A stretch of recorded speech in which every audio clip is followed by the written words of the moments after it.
Athens, Greece. Greece's Prime Minister outlined plans Saturday to upgrade the country's defense capabilities, including purchasing new fighter planes, frigates, helicopters and weapons systems amid heightened tensions with Turkey over rights to resources in the eastern Mediterranean. In an annual State of the Economy speech, Prime Minister Kyriakos Mitsotakis said Greece would obtain 18 new French-made Rafale fighter planes to replace its aging Mirage 2000 fighters, buy 4 Navy helicopters and 4 new frigates, and was refurbishing another 4 frigates.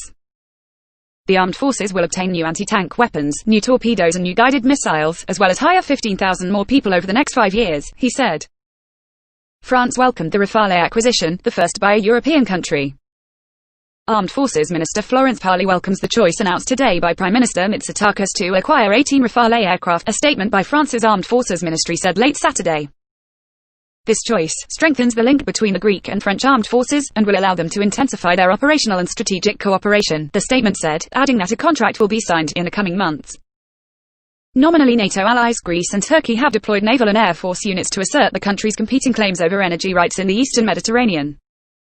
Turkish survey vessels and drill ships continue to prospect for gas in waters where Greece and the European island nation of Cyprus claim exclusive economic rights. The increasing tension at sea has led to concerns that the situation could spiral into armed conflict. We are a peaceful country, ready to cooperate with all, including with Turkey, Mitsotakis said, speaking from the northern city of Thessaloniki. If Turkey disagrees on the delineation of maritime boundaries in the eastern Aegean, he said, then a solution could be found at the International Court. Turkey accuses Greece of trying to grab an unfair share of maritime resources in Cyprus, of disregarding the rights of Turkish Cypriots on the ethnically divided island. Greece and Turkey have conducted rival naval exercises amid their standoff.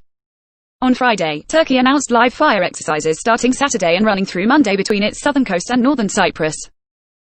Ankara is now adding to the provocations in the Aegean, the undermining of peace in the entire Mediterranean, Mitsotakis said, noting that Greece's armed forces had lacked funding in recent years during a recession.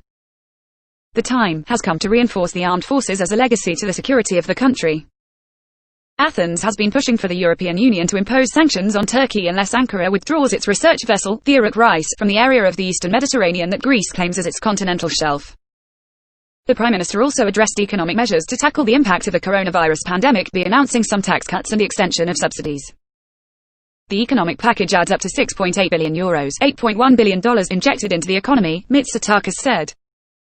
Part of the extra defense spending, as well as aid to businesses, will be financed with €2.5 billion, $3 billion that Greece recently raised in a bond auction.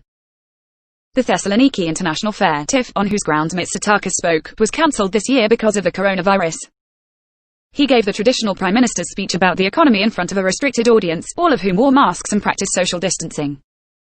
Around 5,000 people protested outside the speech venue, with riot police monitoring. Similar demonstrations in previous years have turned violent, but not this time.